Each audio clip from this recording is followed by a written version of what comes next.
Class 9 के structure of atom में हम पूरा 4 डालने वाले हैं, चीज़ों को क्लोजली ऑब्जर्व करेंगे, हर एक चीज़ को समझेंगे। समझना बहुत इंपॉर्टेंट भाई, कंसेप्चुअल क्लैरिटी के लिए चीज़ों को बारीकी समझो, बाकी मुझ पे छोड़ दो।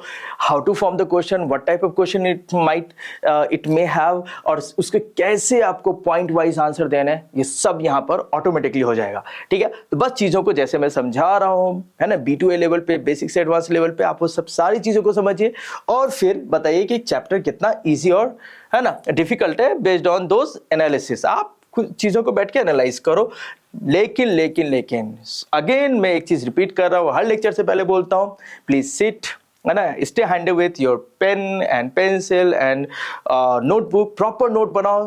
याद रखना, तुम्हारा बनाया गया नोट बेस्ट नोट्स होता है तुम्हारे लिए, ठीक है, क्योंकि वो तुम्हारे हाथ के नीचे से एक बार जाता है और वो चीज़ें तुम पहले से प्री इन्फॉर्म्ड होते हो। मैं अगर प्रिंट करके दे दूंगा, डाउनलोड कर लोगे, प्रिंट कर लोगे, लेकिन उसमें मजा नहीं हो मेरा बनाया हुआ या किसी और चीज का बनाया हुआ, किसी और सोर्सेस से। तो बेस्ट ये होता है जो आप कर रहे हो वो बेस्ट है।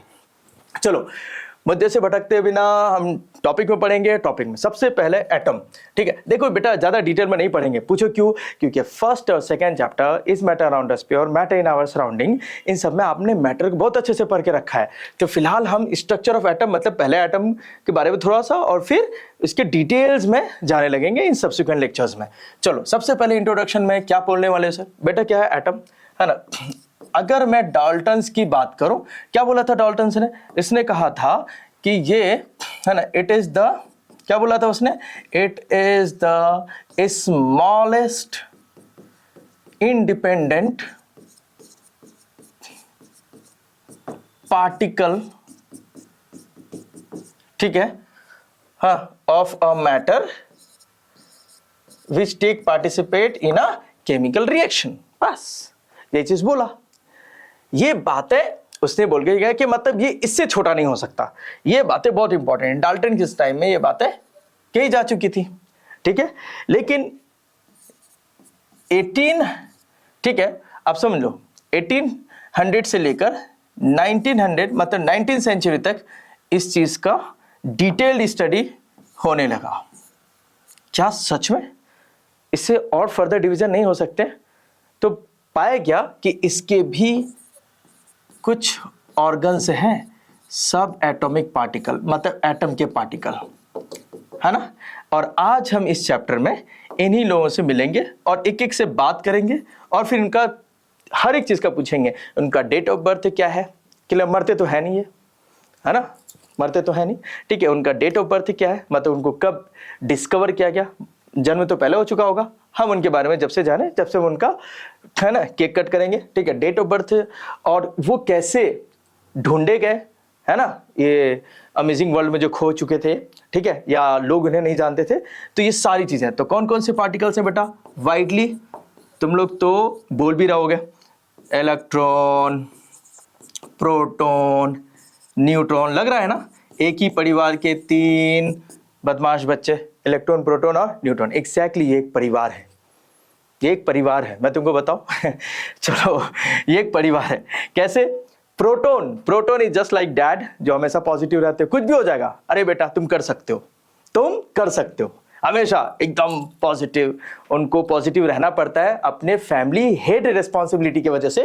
इलेक्ट्रॉन तो तुम लोग हो भाई, ever in mobile, ever in moving direction, कहीं एक जगह नहीं बैठना, इधर उधर करना है, ठीक है। और न्यूट्रॉन, न्यूट्रल, काम, पेशेंस इज मॉम, ठीक है। ये पर्सनालिटी एकदम काम है, ठीक है, इनको पता है कि कैसी चीज़ों को हैंडल करना है एटलीस्ट, ठीक है। और प्रोटॉन तो भाई हेड ऑफ द मेंबर, इनको, है ना, इनको पॉजिटिव रहना पड़ता है, ठीक है। और इलेक्ट्रॉन तो, है ना, इन 2 मेंबर के बीच में हम सब जो है, ठीक है, ये हमारा अस्तित्व है। Electron ever mobility, ever mobile, है ना, एक जगह बैठ नहीं सकते, कंटिन्यूअस इन मोशन। बोलो, बात समझ में आ रहा है? Yes sir. थोड़ा मैं आपको, ठीक है, यहाँ पर आपको थोड़ा बता, ज्यादा डिटेल में समझेंगे बेटा चीजों को, ताकि आप, जैसा कि मैंने शुरू में कहा, आप अगर लेक्चर्स को अच्छे से देख रहे हैं तो आपको सारी चीजें क्लियर होगा। मैं यहाँ पे कोई डेडिकेटेड एटम नहीं बना रहा हूँ कि भाई हाइड्रोजन का ही बनाया, सोडियम का ही बनाया, किसी का भी, ठीक है, बस समझना है, ठीक है, क्योंकि ये चीजें आगे जाके फिर समझना है। बस मैं आपको इनकी जगह बता रहा हूँ। ये हमारा घर हो गया, ठीक है, डैड, है ना, जो अब जाहिर सी बात है यहाँ पर हमारे head member of the family neutron plus neutron आपका चार्जलेस होता है, सो 0 अ प्रोटॉन, है ना। ये हमारे हार्ट है हमारे फैमिली के, ठीक है। और ये हम सब हैं जो एक जगह नहीं बैठने वाले, ठीक है, बट हम पर इनकी नज़र है, बट हम सभी पर इनकी नज़र है। तो ध्यान रखना, we are the wandering electrons around there, ठीक है, रूम, ठीक है। ये हमारा पूरा छोटा सा प्यारा सा घर हो गया। बोलो बात समझ में आ गया? यस सर समझ में आ गया, यहाँ तक क्लियर है, ठीक है।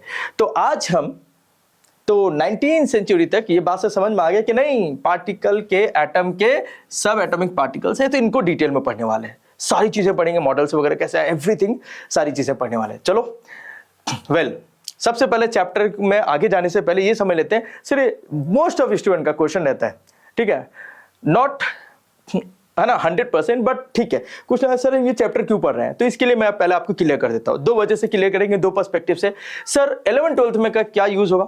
11th-12th में बेटा अच्छा सर, अगर ये चैप्टर बेटा सुन लो, मैं थोड़ा पॉजिटिव पर्सपेक्टिव से बोल रहा हूँ, ठीक है। मैं बोला अगर आपने इस चैप्टर को अच्छे से पढ़ लिया, समझ लिया, कंसेप्चुअली एकदम कॉन्क्रीट हो गए, तो 11th में यही चैप्टर रिपीट होगा with the same name, structure of atom, है ना। अब इस चैप्टर का बेसिक हो गया आपका ये चैप्टर क्लास 9th, ठीक है। 11th में जाओगे तो आपको बहुत इसी चैप्टर, अब ये चैप्टर यहाँ पे आप अच्छे से समझोगे ना, 10 to 12% इस चैप्टर का पूरा डिक्टो कॉपी पेस्ट यूज हुआ है 11th में। अब जरा सोच लो, बेसिक अगर क्लियर रहेगा तो 11th ईजी होगा या नहीं? बिल्कुल होगा। 9th भाई बेसिक है 11th का, ये याद रखना, ठीक है। अगर तुमने 9th अच्छे से नहीं पढ़ा, हर एक सब्जेक्ट की बात कर रहा हूं, ऑटोमेटिकली 11th डिफिकल्ट हो जाएगा। तो 11th को इजी बनाने के लिए आपको 9th को अच्छे से पढ़ लेना पड़ेगा। 11th, अब 11th में चैप्टर जो स्ट्रक्चर ऑफ एटम है वहां पे, ठीक है, उसमें बहुत सारी चीजें पढ़ेंगे, लेकिन डिटेल्स में पढ़ते हो आप, ठीक है। हाँ, क्या पढ़ोगे बेटा वहां पे क्वांटम नंबर्स पढ़ोगे, ठीक है, क्वांटम नंबर्स पढ़ोगे, रूल्स पढ़ोगे, इलेक्ट्रॉन्स के अरेंजमेंट्स पढ़ोगे। अब 11th में जाओगे, है ना, वहां पर आपको और भी जैसे क्वांटम फिजिक्स मिलेगा आपको। क्वांटम फिजिक्स में बहुत सारी चीजें हैं बेटा, क्वांटम फिजिक्स वगैरह आप आगे ये पढ़ने के बाद तब तो आपको आगे जाएगा, है ना। आप वो वहाँ पे क्या क्या पढ़ने वाले हो, मेन जहाँ पे दिक्कत हो सकता है, तो जैसे जैसे जैसे सर फोटो इलेक्ट्रिक इफेक्ट में वो आप वहाँ पे पढ़ने वाले हो, इस चैप्टर पे बेस्ड है ना, फोटो इलेक्ट्रिक इफेक्ट। बात समझ में आया क्या? उसके बाद क्वांटम नंबर्स, ठीक है, या फिर आप बोल सकते हो हाइड्रोजन स्पेक्ट्रम, है ना जी, है ना, हाइड्रोजन स्पेक्ट्रम्स, ठीक है। फिर वो स्पेक्ट्रल लाइंस फिर क्वांटम से बनाएंगे, तो बड़ा ब्रॉड है, बहुत ब्रॉड है। अप टू 12th आप सिर्फ इन्हीं 3 पार्टिकल्स को पढ़ने वाले, इलेक्ट्रॉन, प्रोटॉन और न्यूट्रॉन को। किसको पढ़ने वाले? इसे। तो जा सोच लो, आपका 12th में भी बहुत ज्यादा यूज होगा, ठीक है। नेक्स्ट सर, अभी हमारे डे टू डे लाइफ में इसका यूं तो पढ़ेंगे, इसके बारे में बहुत बोल सकते हैं, बट ठीक है, मैं आपको बस इस चैप्टर का इंपॉर्टेंस बता रहा हूं फॉर 11th। नाउ हमारे डे टू डे लाइफ में इसका क्या यूज है, हमारे डे टू डे लाइफ में किधर हम यूज कर रहे हैं। अगर मैं तीनों मेंबर की बात करूं, ठीक है, तीनों ही मेंबर की बात करूं, तो सबसे पहले लेते हैं इलेक्ट्रॉन। सर इलेक्ट्रॉन का आज के डेट में किधर यूज हो रहा है? बेटा इलेक्ट्रॉन क्या है ना, मोबाइल, चलता फिरता मोबाइल, फ्री चार्ज है किसी भी एटम का, है ना, मतलब मूव करता रहता है। अब ये जो मूव करने वाली ये जो मोबिलिटी है, ये क्या बनाता है? इसे कंडक्टर। क्या बनाता है बेटा? कंडक्टर। अपने चारों तरफ देखो, अरे जो डिस्प्ले आप यूज कर रहे हो वो भी क्या है ना, वो आप अच्छे से देखो। तो क्वेश्चन है कि वहां पे जो ये जो लाइट आ रहा है, ठीक है, डिस्प्ले में जो मैं आपको दिख पा रहा हूँ, ठीक है, जो डिस्प्ले मैं यूज कर रहा हूँ, जो डिजिटल डिस्प्ले मैं यूज कर रहा हूँ आपको टीच करने के लिए, ये सब किस पे है? इन्हीं फ्री इलेक्ट्रॉन्स की वजह से। आपका सेलफोन डिस्चार्ज हो जाएगा, आप उसको चार्जिंग करोगे वापस से, फ्री इलेक्ट्रॉन्स की वजह से। आपके ऊपर जो सीलिंग फैन है, ठीक है, जो एसी लगा हुआ है, वो सब किसके लिए? सब इसी पे काम करता है, फ्री इलेक्ट्रॉन की वजह से। अगर इलेक्ट्रॉन फ्री ना होने लगा, ठीक है, अगर वो भी अपने माता पिता के साथ न्यूक्लियस में बैठने लगा, तो याद रखो ये जितने भी इलेक्ट्रिकल अप्लायंसेस हैं ये सब बैठ जाएंगे, नो यूज, ठीक है। तो एक तो बड़ा है कि भाई डे टू डे तो इलेक्ट्रॉन का बड़ा यूज है, तो पढ़ना पड़ेगा, ठीक है। सेकंड, सर पापा की बात करो, पापा बोले तो प्रोटॉन, प्रोटॉन बोले तो पॉजिटिव, ठीक है। डैड ऑलवेज पॉजिटिव, चलो ठीक है। सर इसका यूज क्या करते हैं? इसका यूज डॉक्टर, देखो डॉक्टर लोग बहुत यूज कर रहे हैं इसका। कैसे बेटा? डॉक्टर लोग यूज करते हैं बेटा एमआरआई मशीन वगैरह में, ठीक है। एमआरआई क्या होता है? ठीक है, है ना, मैग्नेटिक रेजोनेंस इमेजिंग, ठीक है। ये जो मशीन है ये स्कैनिंग के लिए यूज होता है, उसमें बेटा हम लोग प्रोटॉन यूज करते हैं। प्रोटॉन बोले तो बेटा हाइड्रोजन के न्यूक्लियाई यूज किया जाता है। क्या यूज किया जाता है? जल्दी बोलो। हाइड्रोजन के न्यूक्लियाई। यू तो न्यूक्लियाई और भी हो सकते हैं, बट यूजुअली इस एमआरआई में हाइड्रोजन के न्यूक्लियाई यूज किए जाते हैं, है ना। चलो नेक्स्ट, अब मैं आपको बता रहा हूं इसका इंपॉर्टेंस। भाई ऐसा नहीं है चैप्टर का हम सिर्फ आगे वाले स्टैंडर्ड में, बल्कि हम इसका यूज कर रहे हैं। उसके बाद क्या बेटा? न्यूट्रॉन। न्यूट्रॉन तो भाई ऐसा है ना, कि इसके यूं समझ लो it lighten up to the entire world. इस पूरी दुनिया को लाइट देने वाला, आप ये समझ लो एटलीस्ट ये। मैं एक नेचुरल सोर्सेस की बात नहीं कर रहा हूँ, मैं ये न्यूक्लियर पावर प्लांट वगैरह की बात कर रहा हूँ। न्यूक्लियर पावर प्लांट में क्या होता है? न्यूक्लियर पावर प्लांट में क्या होता है? वहां पर यूरेनियम में, है ना, न्यूट्रॉन से बम्बार्डमेंट करते हैं, जो कि बेरियम और क्रिप्टन में टूटता है और बहुत ज्यादा अमाउंट ऑफ एनर्जी देता है। लेकिन यूरेनियम कब न्यूक्लियर फिजन करेगा, कब वो टूटेगा? जब आप न्यूट्रॉन से बम्बार्डमेंट करते हो। तो यूज्ड इन बम्बार्डमेंट, है ना। जो न्यूक्लियर फिजन रिएक्शन जो है बेटा, ठीक है, जो न्यूक्लियर फिजन रिएक्शन है ना, उसमें आप क्या यूज कर रहे हो? न्यूट्रॉन यूज कर रहे हो। तो भाई एक बात तो समझ में आ गया है। क्या समझ में आ गया? सर चैप्टर तो बड़ा इंपॉर्टेंट लग रहा है। इंपॉर्टेंट लग रहा नहीं बेटा, है, ठीक है। इलेक्ट्रॉन का भी यूज समझ में आ गया, प्रोटॉन का भी यूज समझ में आ गया, न्यूट्रॉन का भी यूज समझ में आ गया। चैप्टर्स का डे टू डे लाइफ में इंपॉर्टेंस समझ में आ गया, और आने वाले में तो बहुत ही इंपॉर्टेंट है, बहुत इंपॉर्टेंट। बात समझ में आ गया? मैं आपको आपके इंफॉर्मेशन के लिए बता दूं, क्लास 9th में केमिस्ट्री में सबसे ज्यादा इंपॉर्टेंट चैप्टर हो गया क्लास 11th के लिए। मैटर इन आवर सराउंडिंग भी है, इस मैटर अराउंड स्फीयर भी है, वहां पर भी है। कुछ टर्म बहुत ज्यादा इंपॉर्टेंट है, sublimation, latent heat of fusion वगैरह, ये सब इंपॉर्टेंट है। लैटेंट हीट ऑफ वेपोराइजेशन वगैरह ये सब इंपॉर्टेंट है, लेकिन इसमें सभी कंटेंट ही इंपॉर्टेंट है, तो हल्के में नहीं ले रहा। बात समझ में आ गया? चलो सबसे पहले आते हैं, जीरो से स्टार्ट करते हैं, है ना। और जीरो में बहुत दम है। मैं तुम लोग को एक, है ना, तुम लोग जो ये अलग अलग साइंटिस्ट, फिजिसिस्ट, केमिसिस्ट, जो बेटा केमिस्ट और बायोलॉजिस्ट वगैरह को गाली देते हो ना, अरे यार क्या इसको थी इतना ज़्यादा, क्या इसको खुजली थी इतना ज़्यादा, है ना, रिसर्च करने का। मत भूलो, इन्हीं सभी रिसर्च की वजह से आज हम मॉडर्न टेक में पावर रख पाए हैं, इन्हीं कंटिन्यूअस स्टडी की वजह से। चलो एक बात, सर ठीक है, इट्स ओके, बड़ी हार्डली, बहुत मुश्किल हुआ होगा एक्सेप्ट करना, लेकिन मैं तुम लोग को बता दूं बेटा, अगर इनका रिसर्च लेवल तुम्हारा एक चैप्टर नहीं बनाता तो क्या होता? तुम ये अभी इलेक्ट्रॉनिक गैजेट्स, ये जो इतना बड़ा मेन फ्रेम कंप्यूटर को तुम रिस्ट वॉच में पहन रहे हो, ये सब पॉसिबल नहीं होता। ये मॉडर्न टेक का दिया हुआ है एक। चलो ठीक है, नेक्स्ट। कहानी बड़ा सिंपल है। नियर अबाउट 1600, है ना, 1600 की बात है। एक बंदा था, क्या नाम था बेटा उसका? William Gilbert. बड़ा इंपॉर्टेंट है बेटा, याद रखना, विलियम गिलबर्ट। तुम्हें अलग अलग लोगों पे चिल्लाने की जरूरत नहीं है। तुम इस पे, है ना, अपनी वड़ास निकाल सकते हो, इस पे निकाल सकते हो। ये बंदा सिंगल रेस्पॉन्सिबल है तुम्हारे चैप्टर बनाने के लिए, ठीक है। मैं बता देता हूं कैसे। इसका एक स्टेटमेंट था बहुत इंपॉर्टेंट, ठीक है, इसका एक स्टेटमेंट था, ठीक है। हालांकि इस स्टेटमेंट के काउंटर में कोई प्रैक्टिकल आंसर्स इसके नहीं थे कि जाओ इसको लैब में चेक कर लो, जाओ इसको एक्सपेरिमेंटली क्रॉस चेक कर लो कि जो उसने स्टेटमेंट्स दिए हैं, अरे मतलब कोई प्रूवन स्टेटमेंट नहीं था। बट ठीक, इसने ये कहा, ऑल द मैटर, बेटा मैटर में सभी, लिविंग या non living, all the matters in this universe is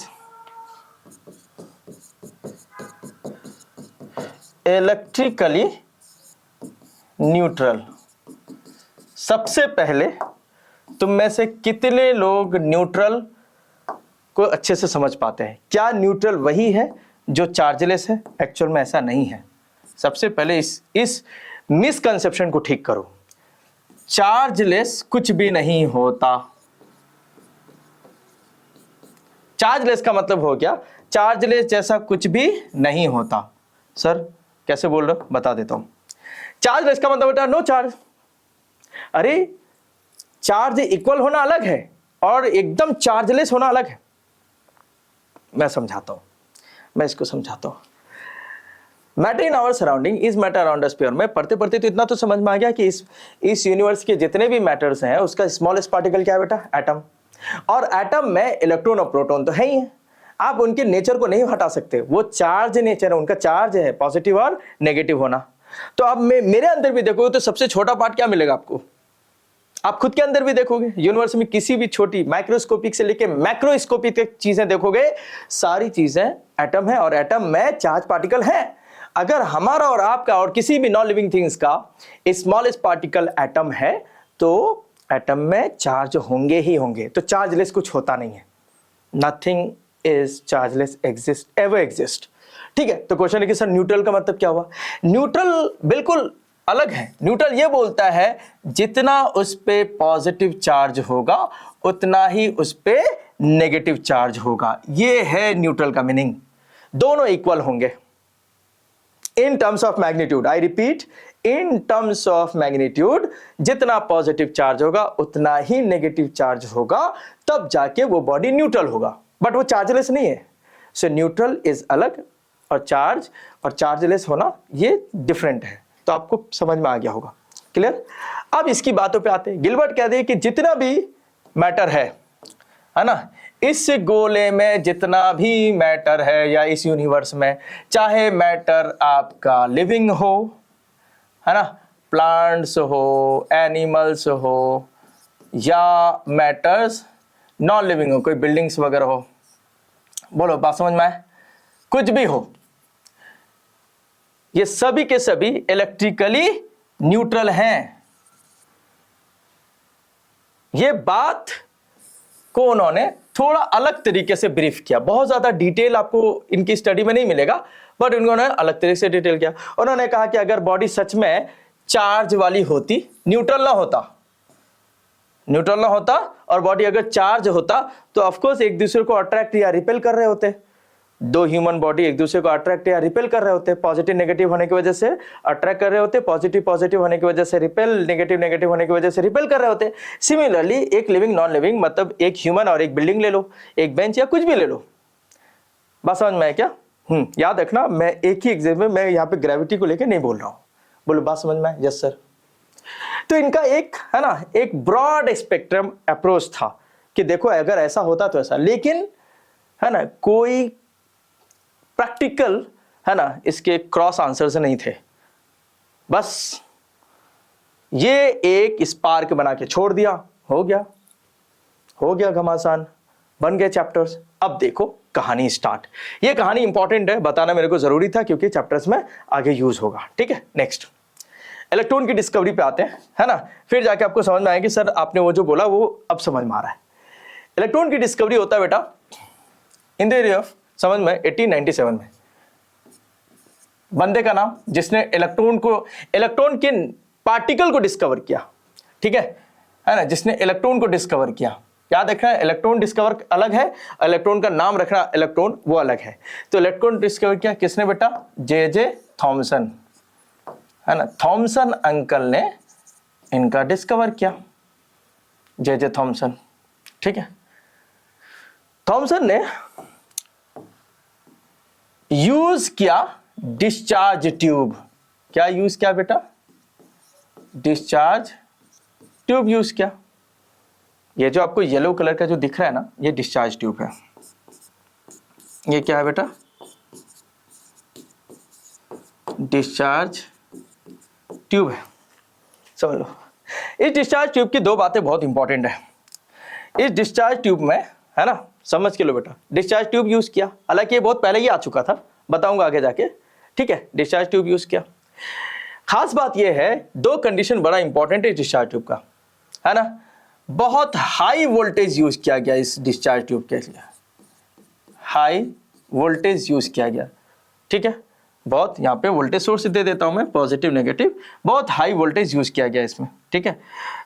कुछ 10 किलो वोल्ट से लेकर 15 किलो वोल्ट तक आप समझ लीजिए, मतलब 10,000 वोल्टेज से ज्यादा ही यूज किया गया। अब तुम्हें पता है ना, वोल्टेज सोर्स जो है उससे अगर पॉजिटिव टर्मिनल है ना अटैच होगा तो इसका नाम क्या हो जाएगा, इसका नाम हो जाएगा एनोड, और इससे नेगेटिव टर्मिनल अटैच होगा तो ये हो जाएगा कैथोड। जब तक अटैच नहीं था तो दोनों इलेक्ट्रोड थे, ये दोनों कौन से इलेक्ट्रोड है बेटा, मेटल इलेक्ट्रोड्स। कौन से इलेक्ट्रोड है ना, आप इसे ऐसा बता सकते हैं, ये दोनों मेटल इलेक्ट्रोड्स हैं डिस्चार्ज ट्यूब में, ये दोनों मेटल इलेक्ट्रोड्स हैं, समझो चीजों को, है ना। मेटल इलेक्ट्रोड्स, वो तो इलेक्ट्रोड्स की पोलैरिटी का नाम है कैथोड और एनोड। पॉजिटिव है, पॉजिटिव पोलैरिटी हो गया तो ये आपको हो गया क्या बेटा, है ना, पॉजिटिव, ये आपको हो गया पॉजिटिव, और ये आपका हो गया नेगेटिव, ठीक है, क्योंकि सोर्स से आपने इसको नेगेटिव पोल से कनेक्ट किया, सो इट्स नेगेटिव हो गया कैथोड एनोड। बोलो बात समझ में आ गई, यस सर, क्लियर है, समझ में आ रहा है बेटा, ठीक है। सर इतना ज्यादा वोल्टेज क्यों दिया, अरे अच्छे से समझो, सॉरी मैं बता रहा हूं इस बात के लिए कि 9 CBSE में चैप्टर्स है, ये टॉपिक है, सब कुछ है, बट मुझे थोड़ा डिटेल में पढ़ाने का, मैं बस चाहता हूं कि आप चीजों को बेसिक से समझो, फंडामेंटली समझो, क्लियर समझो, ताकि आपको फैक्ट पता चले, और इसके बाद फिर जो क्वेश्चन कहीं से भी ट्विस्टेड आएगा ना, I guarantee you will be able to shoot all those questions that comes to you. Question कितना भी किसी भी लेवल का हो, है ना, तो समझो हाई वोल्टेज। अब क्वेश्चन से इतना हाई वोल्टेज क्यों दिया गया, वोल्टेज का रेंज बेटा 10 किलो वोल्ट से लेकर आप 15 किलो वोल्ट, और उससे मोर समझ सकते हो, मतलब 10 से ज्यादा, ठीक है। अच्छा सर जरूरी क्या था, देखो इसमें लिया गया बेटा गैस, इसमें गैसेस मॉलिक्यूल्स हैं, डिस्चार्ज ट्यूब में क्या है, गैसेस मॉलिक्यूल्स है, समझो इस चीज को, डिस्चार्ज ट्यूब में गैसेस मॉलिक्यूल्स हैं, ठीक है। गैसेस मॉलिक्यूल्स क्या होंगे, अब कोई सा भी मैं ले लेता हूं, मान लो कि मैंने हाइड्रोजन गैस लिया, हाइड्रोजन गैस को एनर्जी लगता है, ठीक है। ये अभी क्या बेटा, सर ये मॉलिक्यूल है, मॉलिक्यूल को क्या करना पड़ेगा, तोड़ना पड़ेगा, किस में, एटम के फॉर्म में, ठीक है। तो अभी ये कौन सा फॉर्म हो गया बेटा, एटॉमिक, बताओ एनर्जी लगेगा क्या नहीं, हाँ सर एनर्जी लगेगा, एटॉमिक फॉर्म में आ गया, मतलब चलो ठीक है, ये आपके एटम्स हो गया, हाइड्रोजन के एटम्स। बोलो बात क्लियर हो रही है, यस सर। तो मॉलिक्यूल को हाइड्रोजन में तोड़ा, लेकिन कहानी रुकी नहीं, अब कहानी में ट्विस्ट आएगा। अब तुम ये मत सोचो कि एक ही हाइड्रोजन मॉलिक्यूल्स है, भाई मिलियंस एंड ट्रिलियंस है, समझो इस चीज को। उनमें से, है ना, आप सब, मैं तो बस एग्जांपल के लिए आपको समझ रहा हूं। तो यहां पे ये एनर्जी कंज्यूमिंग प्रोसेस है, ठीक है, आप बॉन्ड तोड़ रहे हो, ठीक है, तो अब ये एटॉमिक फॉर्म में आ गया। अब इन एटम में से यहाँ पे 2 हाइड्रोजन में, तो मैं आपको समझाने के लिए बता रहा हूं, इसमें से 2 इलेक्ट्रॉन निकाल लेंगे। तो जब आपको एक हाइड्रोजन में 1 इलेक्ट्रॉन होता है, तो 2 हाइड्रोजन में निकालेंगे तो 2 इलेक्ट्रॉन निकलेगा। तो अब वो हाइड्रोजन एटम ना होके क्या हो जाएगा बेटा, आयन। क्या हो जाएगा, आयन, है ना सर, आयन, हाँ याद है ना, आयन क्या होता है बेटा, मैटर का 4th स्टेट, मैटर का, है ना, 4th state of the 4th state, जो कि हाईएस्ट एनर्जी होता है। क्या होता है बेटा, highest energy state of the matter, highest energy state. क्या नाम रखा था हम लोगों ने, किस नाम से बोलते बेटा इसे हम लोग, सर इसे हम बोलते हैं प्लाज्मा। कौन सा स्टेट बेटा, प्लाज्मा, याद है ना, डिटेल में नहीं जाएंगे, समझ लो, वो तो उस चैप्टर का था तो यूज हो गया, है ना, हाईएस्ट एनर्जी स्टेट। बोलो बात क्लियर, यस सर। तो हम लोग प्लाज्मा स्टेट यूज करने वाले हैं इसमें। अब इतना ज्यादा एक मॉलिक्यूल को, एटम को प्लाज्मा स्टेट में लाने के लिए एनर्जी तो लगेगा, हाई वोल्टेज लगेंगे, बात समझ में आया क्या। अच्छा सर क्या होगा अगर हम लोग यहाँ पे इनर्ट गैसेस ही ले लें, हीलियम, आर्गन, क्रिप्टन, जिसको एटॉमिक फॉर्म है, तो ठीक है, मैं तो इसमें से तो बोला 10 किलो वोल्ट से लेकर उससे ज्यादा, ठीक है, कैसा भी लो, आपको आयनिक स्टेज में आना है। आया प्लाज्मा स्टेज में आप आ गया, आप ये आपका आयन स्टेज में आ गए, ठीक, अच्छी बात है। सर दूसरा क्या बताया आपने, दूसरा मैंने आपसे ये कहा दूसरा मैंने क्या कहा बेटा, दूसरा मैंने एक तो मैंने यहाँ बता दिया आपको क्या हाई वोल्टेज यूज करना है, दूसरा आपको यूज करना है मैं यहाँ पे बता देता हूँ, दूसरा क्या है बेटा, है ना, लो एक्सट्रीमली लो प्रेशर। लिखने में तब मजा आएगा, है ना, फीलिंग आनी चाहिए, क्या आना चाहिए बेटा, एक्सट्रीमली लो प्रेशर। इतना कम प्रेशर, सर कितना प्रेशर यूज करेंगे, इतना कम प्रेशर। प्रेशर कब होगा भाई, तुम्हारे सर के ऊपर प्रेशर कौन सा लग रहा है, एटमॉस्फेरिक प्रेशर 1 बार, हाँ कितना होता है बेटा 1.013 10⁵ पास्कल। अब एटमॉस्फेयर हटा दो, प्रेशर गायब। यहां पर भी प्रेशर है, प्रेशर कम करो, तो प्रेशर कम करने के लिए क्या करना पड़ेगा, लो प्रेशर करने के लिए क्या करना पड़ेगा, सर वैक्यूम पंप यूज करेंगे। बोलो बात समझ में आ रही है, सर कितना प्रेशर, अरे गैस को कम करो, बहुत कम करो, बहुत कम करो, ऑलमोस्ट नो प्रेशर कर दो। ऐसा करने के लिए आपको कहां जाना पड़ेगा, सर 0.1 mm से लेकर 0.001 mm ऑफ हाइड्रागिरम। भाई हाइड्रागिरम क्या है सर, अरे बेटा प्रेशर मेजरिंग, है ना, इंस्ट्रूमेंट का क्या नाम है, बैरोमीटर। क्या नाम बेटा, बैरोमीटर। बैरोमीटर में क्या यूज करते हो, मर्क्यूरी, मर्क्यूरी यूज करते हैं। क्या यूज करते हैं बेटा, हम बैरोमीटर में मर्क्यूरी यूज करते हैं।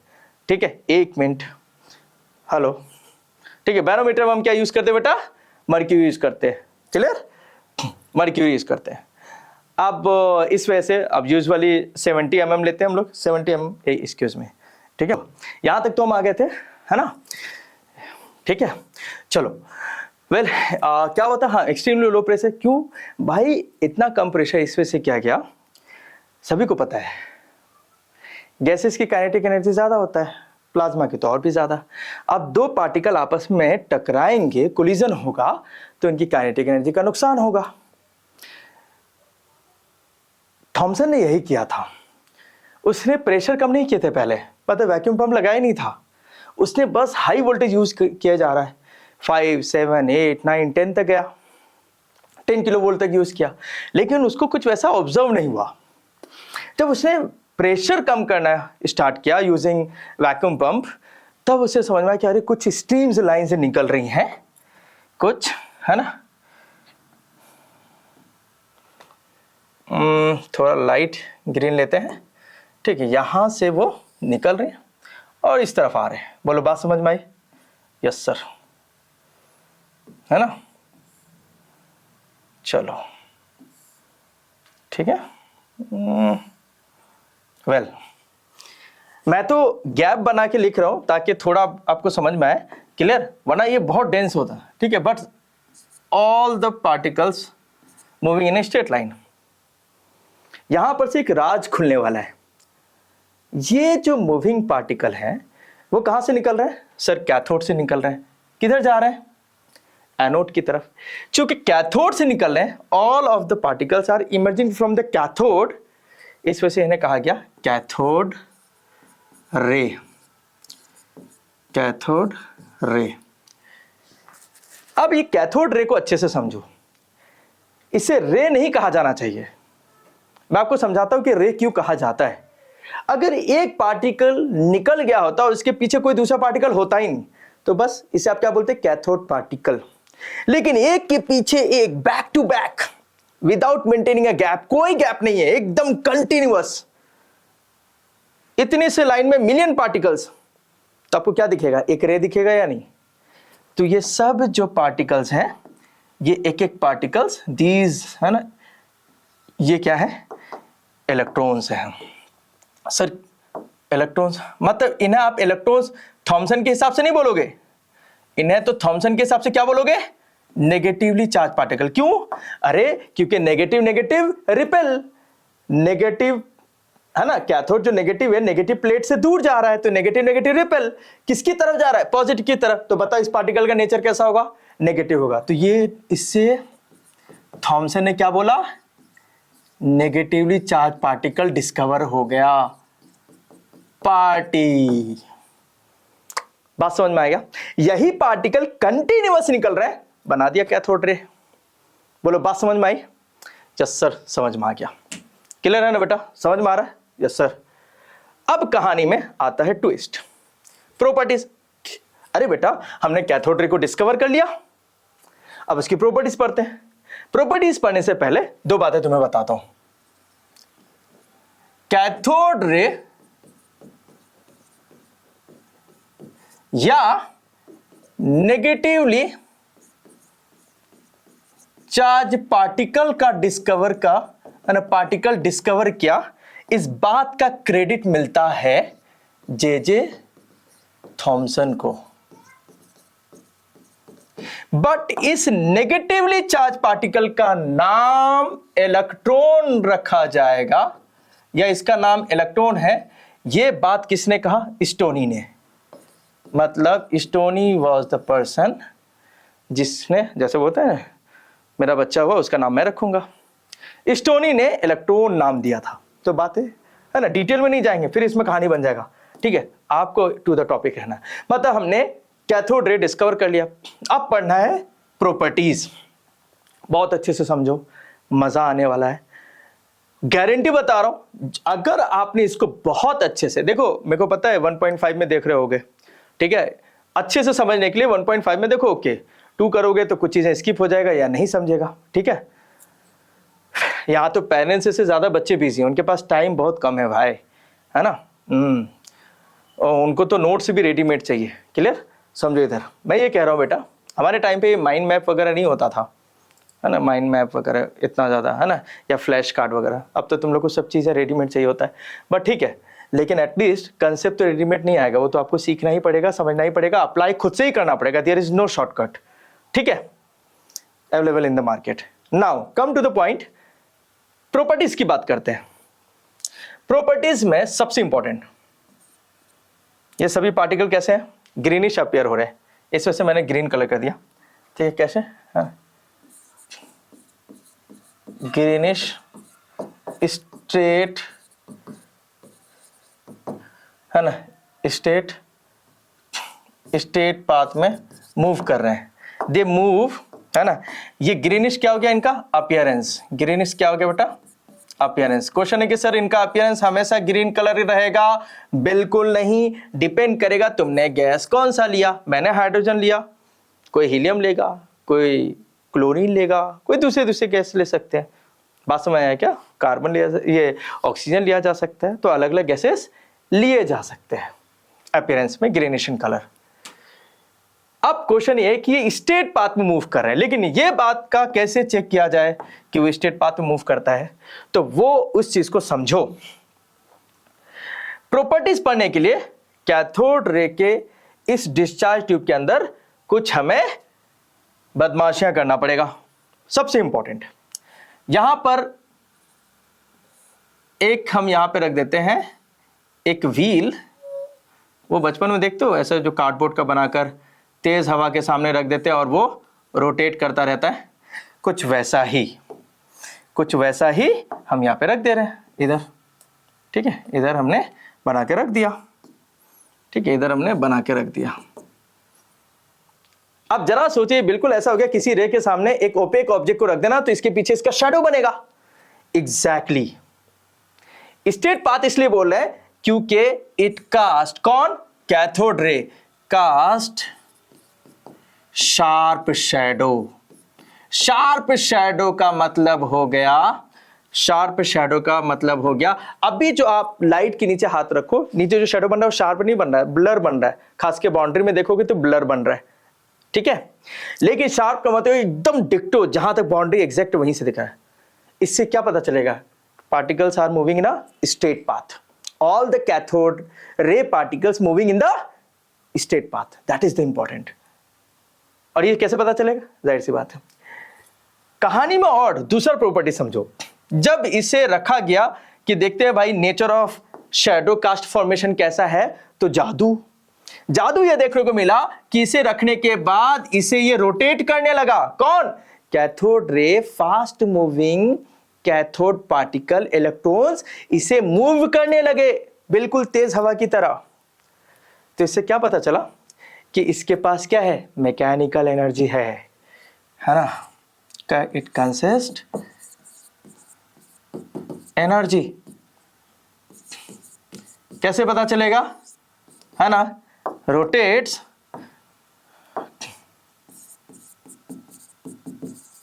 वो जो व्हील्स होता है बेटा, वो यूजुअली माइका का यूज किया जाता है, माइका व्हील्स। अब जाहिर सी बात है, या तो तुम मैकेनिकली मूव करो या कोई और करे, तो इसका मतलब क्या है, उसके पास एनर्जी है।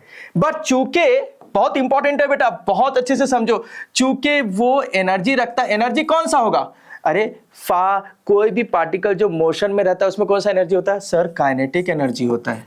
कौन सा एनर्जी होता है, फिजिक्स में पढ़े हो ना, वर्क एंड एनर्जी, कौन सा एनर्जी होता है बेटा, काइनेटिक एनर्जी होता है ना। इससे अब एक कहानी, जब ये काइनेटिक एनर्जी वाला पार्टिकल, ये सभी पार्टिकल क्या बेटा सर, कौन सी एनर्जी पोजेस कर रहे हैं सर, काइनेटिक एनर्जी पोजेस कर रहे हैं, क्योंकि ये बहुत फास्ट मूविंग पार्टिकल है। जब ये किसी चीज पे जाकर कोलिजन करेंगे, स्ट्राइक करेंगे, तो बताओ वहां पे हीट प्रोड्यूस होगा कि नहीं, of course. Due to conservation of energy, है ना, laws of conservation of energy जो है वो क्या कहता है, energy can neither be created nor be destroy. अब इसकी जाके वहां पे कोलिजन करने के बाद काइनेटिक एनर्जी लूज करेगा, कम होगा, तो कोई और एनर्जी बन रहा है, हीट एनर्जी। तो मतलब, है ना, तो मतलब it produces heat, it produces heat. बताओ प्रॉपर्टीज कितना इजी है ना, चीजों को समझते जाओगे। हीट, बात समझ में आया क्या, ये हीट एनर्जी प्रोड्यूस करता है। अच्छा इतना ही नहीं, यहां पर अगर आप ये शीट रखो एकदम बारीक सा, कोई मेटल शीट रखो, जैसे टंगस्टन का रख दो, कॉपर का रख दो, उसे पेनेट्रेट कर देता है। इसके अंदर पेनेट्रेशन एबिलिटी है, इसके अंदर पेनेट्रेशन एबिलिटी है, बहुत इंपॉर्टेंट है बेटा, समझ के लेना। और ये समझ लोगे तो उधर तुम्हें नेक्स्ट वाला जो रेस पढ़ेंगे प्रोटॉन की डिस्कवरी, वहां पर भी ये सभी प्रॉपर्टी कॉपी पेस्ट कर लेना, ठीक है। इट, है ना, it can penetrate thin sheet of the metal. भाई मेटल को शीट में कन्वर्ट करने वाला कौन सा प्रॉपर्टीज है sir, malleability. Thin sheet of the metal, कौन सा, आप टंगस्टन यूज कर लो, टंगस्टन का एलिमेंटल नाम वोल्फ्रम, एलिमेंटल सिंबल W, ठीक है। जिंक यूज कर लो, कॉपर यूज कर लो, ये सभी मेटल्स ऐसे हैं बेटा जिसको पेनिट्रेट कर देगा। थिन शीट होना चाहिए, क्या होना चाहिए बेटा, थिन शीट। अच्छा समझ में आ रहा है, यस सर समझ में आ रहा है। दूसरा बोलो, क्लियर है ना, यस सर क्लियर है। अब तुम्हें एक दूसरी चीजें बता रहा हूं, चलो ठीक है, जरूरी है कि सर हर बार ये ग्रीनिश कलर का होगा, ऐसा नहीं है, कलरलेस है। कैसा है, इनविजिबल है। सबसे इंपॉर्टेंट क्या है बेटा, ये इनविजिबल। अगर कोई पूछे कैथोड रे कैसा दिखता है, पटक से बता देना इनविजिबल। मोस्ट ऑफ गैसेस में इनविजिबल है। तो सर विजिबिलिटी कैसे पता चले, अरे उसके प्रेजेंस को कैसे सेंस करोगे, एयर इनविजिबल है बट उसके प्रेजेंस को सेंस किया जा सकता है ना। तो इसी तरह ये है बट इनविजिबल है, कैसे सेंस करेंगे, देखो इधर, इधर देखो, समझ में आया क्या। और देखने में तुमको बहुत कुछ दिखेगा। यहां पर हम एक स्क्रीन यूज करते हैं जिसको बोला जाता है फ्लोरेसेंट स्क्रीन। क्या बोलते हैं बेटा, एक फ्लोरेसेंट स्क्रीन यूज करते हैं। फ्लोरेसेंट स्क्रीन मतलब एनोड की साइड में, बाद में बताऊंगा बट डिटेल में समझो। एक स्क्रीन यूज किया, इस जगह पे हमने एक स्क्रीन यूज किया, कौन सा, फ्लोरेसेंट स्क्रीन। ऐसा हम यहाँ पे एक फ्लोरेसेंट स्क्रीन यूज कर रहे हैं, समझो। बोलो बात समझ में, यस सर। ये हमने एक फ्लोरेसेंट स्क्रीन, ये पार्टिकल के पीछे छिप गया, ठीक है। चलो अब ये स्क्रीन कौन सा है सर, ये स्क्रीन फ्लोरेसेंट स्क्रीन है।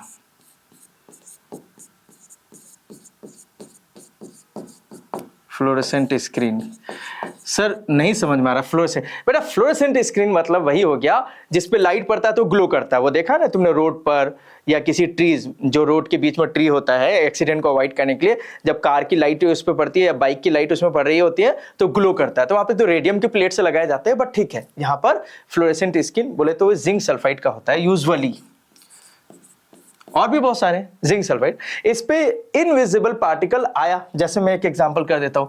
अगर ये वाला पार्टिकल आके बेटा इसको यहां पे स्ट्राइक करेगा तो ये ग्लो करेगा। बताओ इनविजिबल का प्रेजेंस सेंस होगा कि नहीं, दिख जाएगा, विजिबिलिटी हो जाएगा।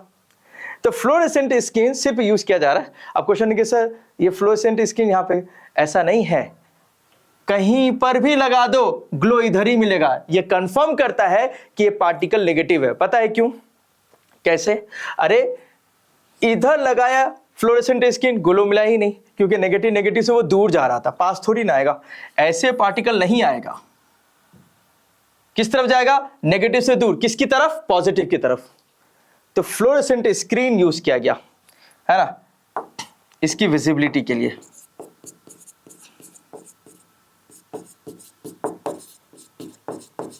है ना, बिहाइंड कौन सा electrode? Behind the anode. Anode की तरफ आ रहा था ना बेटा, वहां पे ग्लो दिख गया। क्या दिख गया? ग्लो। अब दो प्रॉपर्टी समझो बेटा, बहुत इंपॉर्टेंट। क्या समझ में आ रहा है? बहुत इंपॉर्टेंट। ठीक है, दो प्रॉपर्टीज। चलो ठीक है, अब देखो, अब क्या करना है। देखो थोड़ा मेशी हो रहा है बट ठीक है, लेकिन इतना है कि आपको समझ में आ जाएगा, डोंट वरी। इसी में समझना है तो ज्यादा इंपॉर्टेंट है। मैं इसमें बना रहा हूं इलेक्ट्रिक फील्ड और मैग्नेटिक फील्ड। मैं इसमें बना रहा हूं बेटा इलेक्ट्रिक फील्ड और मैग्नेटिक फील्ड। यहां पर मैं मान लो मैंने दो मेटल प्लेट इस डिस्चार्ज ट्यूब के बाहर रख दिया, एकदम जस्ट करीब। एक यहां पे रख दिया और एक यहां ऊपर में रख दे रहा। ठीक है, क्यों? क्योंकि मेरे को इसके इतना सा डिस्चार्ज ट्यूब का इतना सा जो सेक्शन है उसे इलेक्ट्रीफाइड करना है, इलेक्ट्रिक फील्ड बनाना है। अब इस मेटल प्लेट को मैंने बैटरी के नेगेटिव टर्मिनल से कनेक्ट कर दिया और इस मेटल प्लेट को मैंने बैटरी के पॉजिटिव टर्मिनल से कनेक्ट कर दिया। तो बताओ ये क्या हो गया? सर ये पॉजिटिव हो गया और ये हो गया बेटा नेगेटिव। मेरे को बताओ इतना सा फील्ड क्या हो गया? Electric field. क्या हो गया बेटा? इतना सा फील्ड क्या हो गया? यहां पे एक पॉइंट लिख दे रहा हूं, है ना। ये फील्ड क्या हो गया बेटा? ई फील्ड बोलते हैं, मतलब इलेक्ट्रिक फील्ड। अभी समझ में आएगा आगे क्या लिखने वाला हूं। इलेक्ट्रिक फील्ड बना दिया। जब इलेक्ट्रिक फील्ड बना दिया, समझ के लो, थोड़ा सा फील करो बेटा। पॉजिटिव प्लेट को आपने बैटरी के पॉजिटिव टर्मिनल से, नेगेटिव प्लेट को आपने है ना बैटरी के नेगेटिव टर्मिनल से एक प्लेट को कनेक्ट किया, दूसरे को कनेक्ट किया, फील्ड बन गया पॉजिटिव नेगेटिव। अब कंडीशन वही है। अब ये जो negatively fast moving charge particles हैं, ये नेगेटिव से दूर और पॉजिटिव की तरफ भागने लगे। नेगेटिव से दूर और पॉजिटिव की तरफ भागने लगे। नेगेटिव से दूर, जब उस रीजन में आए तो नेगेटिव से दूर और पॉजिटिव की तरफ भागने लगे। अरे negative negative repel, positive negative attract. दो बातें पता चलता है कि इलेक्ट्रिक फील्ड में आने के बाद ये डिफ्लेक्ट होता है, अपनी रास्ता से भटक जाता है, और दूसरा इन पार्टिकल का नेचर नेगेटिव है। बोलो बात समझ में है ना? तो क्या लिखेंगे? क्या लिखेंगे बेटा? It deflects in electric field. बोलो बात समझ में आ रही है? यस सर, समझ में आ रहा है। इसी तरह बेटा इलेक्ट्रिक फील्ड विड्रॉ कर लो, लगा दो वहां पे मैग्नेटिक फील्ड, नॉर्थ और साउथ पोल वाला। एक मैग्नेट नीचे रख दो, एक मैग्नेट ऊपर रख दो, अपोजिट पोल का, है ना। यहां पे एक मैग्नेट रखोगे, ये नॉर्थ और ये साउथ। यहां पे एक मैग्नेट रखोगे, ये साउथ और नॉर्थ, ये साउथ और ये नॉर्थ। हो गया ना? बन गया नॉर्थ से south magnetic field. Magnetic field बन गया। जब ये मैग्नेटिक फील्ड बन गया तब भी ये रे डिफ्लेक्ट हो रहा था। तो क्या प्रॉपर्टीज समझ में आया? इट डिफ्लेक्ट्स इन, देखो देखो देखो कितना इजी है, कितना इजी है बेटा, समझ में आ रहा है? It deflects in magnetic field. Magnetic field, बोलो बात समझ में आया? इलेक्ट्रिक फील्ड, सभी प्रॉपर्टी समझ में आ गया अच्छे से? होप सो सभी चीजें समझ में आ रही है, मजा आ रहा है? चलो ठीक है, स्क्रीन पॉज करो, नोट करो, मस्त नोट्स बनाओ। बात समझ में आए? पहले तो हम लोगों ने कैथोड रे को डिस्कवर कर लिया, उसके बाद अलग अलग इंस्टेंसेस पे, कंडीशन पे हमने पूरी प्रॉपर्टीज को पढ़ लिया। बात समझ में आया क्या? अब वो जो पार्टिकल है इलेक्ट्रॉन, है ना, अब पढ़ते हैं। अब इलेक्ट्रॉन का नाम किसने दिया बेटा? स्टोनी ने दिया। चलो स्टोनी ने दिया इसका नाम, ठीक है। अब प्रॉपर्टीज की बात करते हैं। तो इलेक्ट्रॉन जो है वो एक चार्ज वाला पार्टिकल है। चार्ज को मैं किससे रिप्रेजेंट कर रहा हूं बेटा? क्यू से। आगे भी जाओगे तो ही पढ़ोगे, 10th में पढ़ोगे। चार्ज को किससे रिप्रेजेंट कर रहा है? Q से। यहाँ पे E मतलब इलेक्ट्रॉन की बात हो रही है। तो चार्ज क्या है? Scalar quantity. नेगेटिव होगा? नहीं होगा। इसका मतलब है इसके बाद जो मैं लिखने वाला हूं Q मतलब चार्ज ऑन द इलेक्ट्रॉन क्या होता है बेटा? नेगेटिव। तो नेगेटिव को मैग्नीट्यूड नेगेटिव नहीं है, ये उस चार्ज का नेचर नेगेटिव है। ये बहुत इंपॉर्टेंट है, nature of the particle, nature of the particle. Otherwise magnitude तो वही है, 1.610 टू द पावर -19 और चार्ज का यूनिट कॉलम, और चार्ज का यूनिट कॉलम। ध्यान में आएगा? यस सर, ध्यान में आएगा। बोलो क्लियर है? हाँ सर क्लियर है। चलो नेक्स्ट, तो याद रखना इतना होता है मास। थोड़ा चीजों को समझो सर, इसका छोटा यूनिट में बता देता बेटा जो आपको कंपटीशन में यूज होगा। कॉलम का छोटा यूनिट क्या होता है? ESU। याद है कि नहीं? ESU क्या बोलते हैं बेटा? है ना, स्टैट कॉलम। क्या बोलते हैं? Stat coulomb. बोलो स्टैट कॉलम में इसकी वैल्यू कितनी हो जाएगी? स्टैट कॉलम में इसकी वैल्यू हो जाती है बेटा 4.8 10 टू द पावर -10। ये चीजें याद रखना, 4.8 10 टू द पावर -10 ESU। ज्यादातर यही यूज करो, हर जगह यही यूज होता है ना? ठीक है, अच्छी बात है। बात समझ में आए भैया? समझ के लो। ओके, यहां तक क्लियर है ना? वेल, अब आता है सर मास। इलेक्ट्रॉन का मास बहुत कम है, बहुत कम है। मैं आपको इतना बता दूं कि अब तक का सबसे छोटा एस्टिमेटेड, नॉट मेजरेबल, इतना छोटा क्वांटिटी उसको मेजर करने के लिए कोई इंस्ट्रूमेंट बना भी नहीं, एस्टिमेटेड क्वांटिटी है जिसको अज्यूम किया जाने लगा, है ना, विच इज व्हाट? लमसम। हालांकि जाओगे डिटेल में पढ़ोगे 11th में, और इसका मुलिकन का, रॉबर्ट मुलिकन का ऑयल ड्रॉप एक्सपेरिमेंट है, वहां पे बताया गया, है ना। तो बट ठीक है, अभी आप इतना ही समझो डिटेल में। तो मास ऑफ इलेक्ट्रॉन जो होता है बेटा वो होता है 9.1110 टू द पावर -31 किलोग्राम। अगर ग्राम में लोगे तो -28, ग्राम में लोगे तो कितना होगा? 9.1110 टू द पावर -28 ग्राम। अरे 3 जीरो मिल जाएगा, उसको ज्यादा हो जाएगा, सीधी सी बात है। बहुत कम मास है। अब जरा सोचो ना भाई, 9.11 को 10 टू द पावर -28 का मतलब क्या हो गया? वो नीचे है। अब 9.11 को तुम ऐसे ऐसे 28 जीरो से डिवाइड करोगे, आंसर क्या आएगा? 0.00000। अब इतना छोटा वैल्यू क्या हो जाएगा? इतना छोटा वैल्यू क्या हो जाएगा? नेग्लिजिबल। क्या हो जाएगा? नेग्लिजिबल, नहीं के बराबर, इजिली इग्नोर। यही वजह है एटॉमिक मास में मास ऑफ इलेक्ट्रॉन नहीं लिया जाता है, सिर्फ मास ऑफ प्रोटॉन और मास ऑफ न्यूट्रॉन लिया जाता है, क्योंकि नहीं के बराबर मास है भाई। बात समझ में आए? क्लियर है? बहुत अच्छी बात। अगर इसके मास को कंपेयर किया जाए कि सर मास ऑफ इलेक्ट्रॉन को कंपेयर किया जाए मास ऑफ प्रोटॉन से, है ना, which is almost equal to mass of neutron से, है ना, which is equal to mass of hydrogen atom.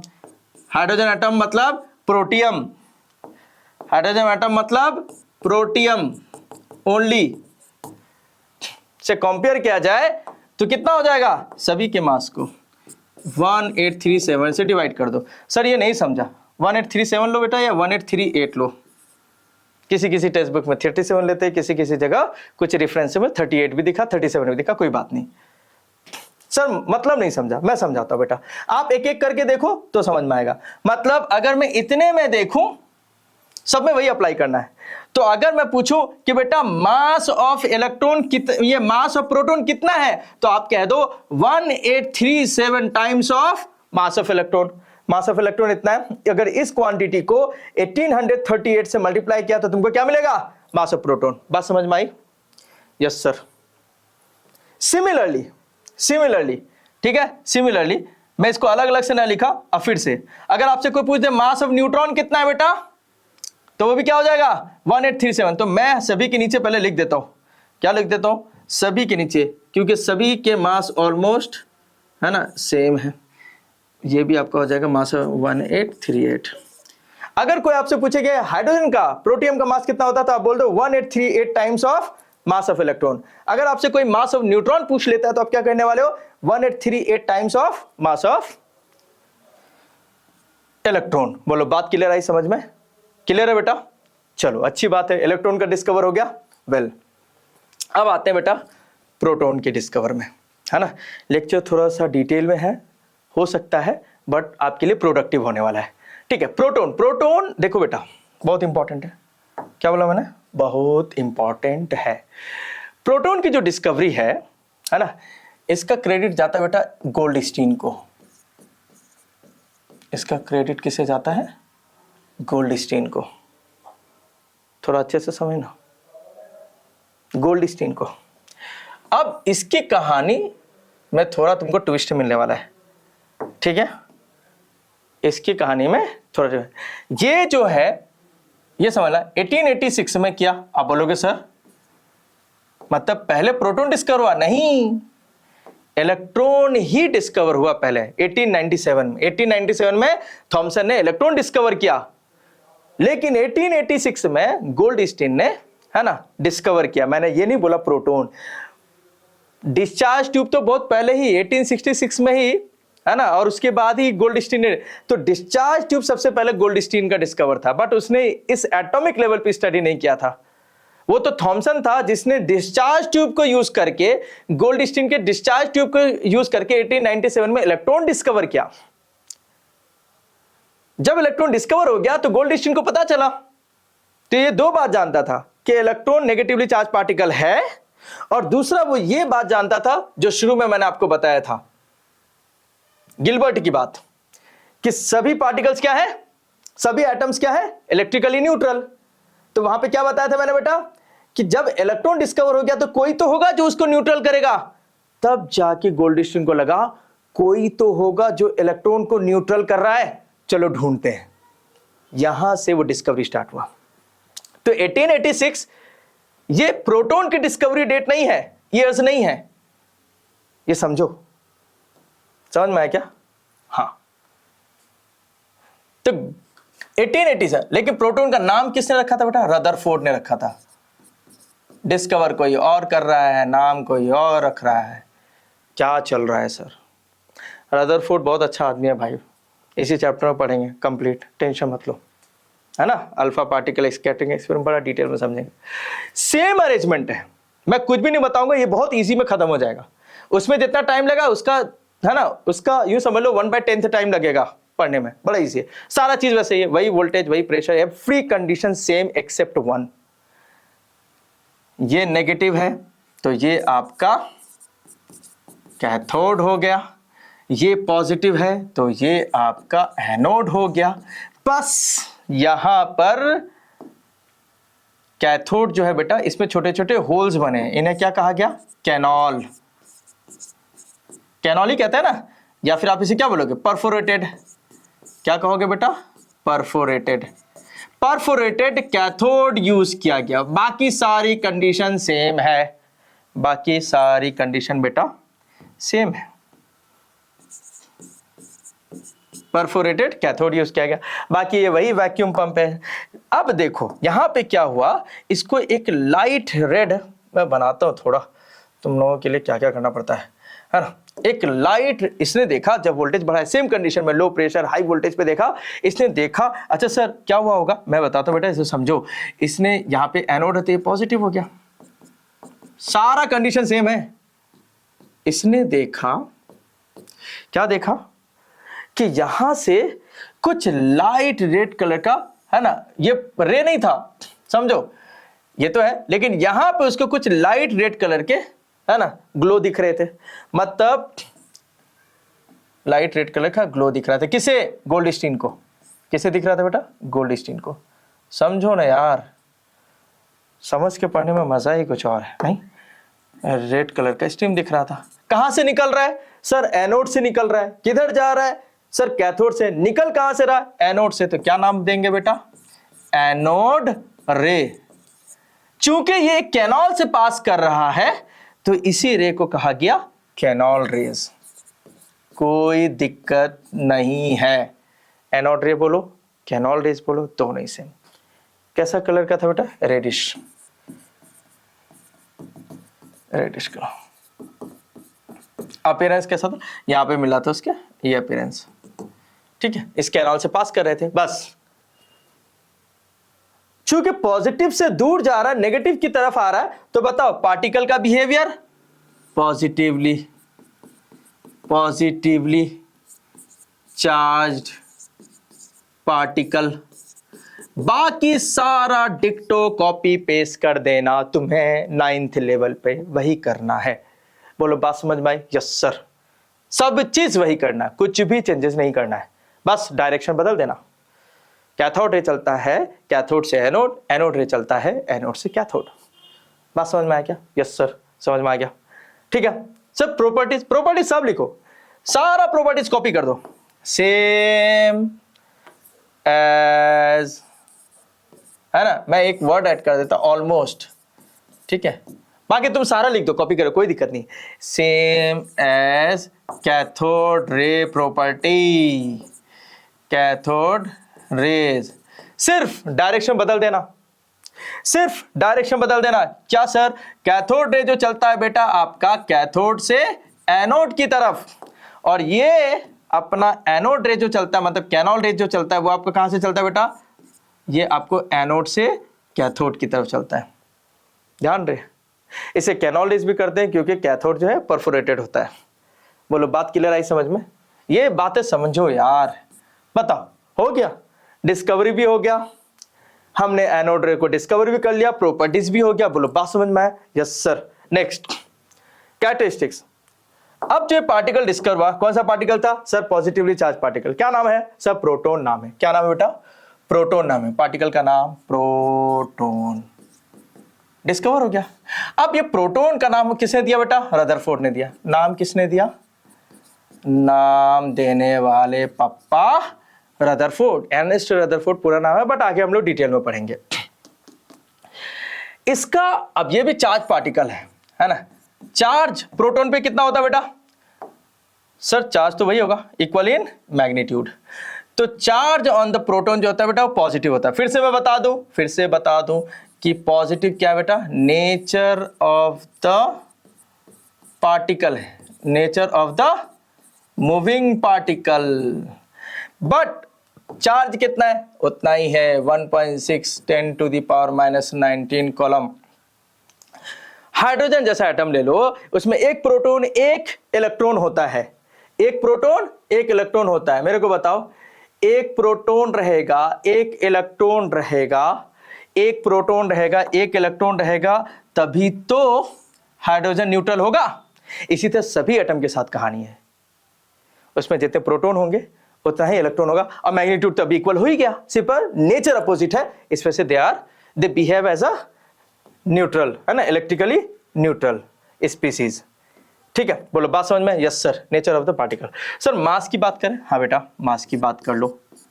इसका मास होता है बेटा, बहुत अच्छा मास है, 1.67, मतलब मेजरेबल है ना। मास अच्छा कब से होने लगा? ठीक है कुछ है भाई जिसके पास, है ना, जो वेट लूज करता है उससे पूछो, है ना।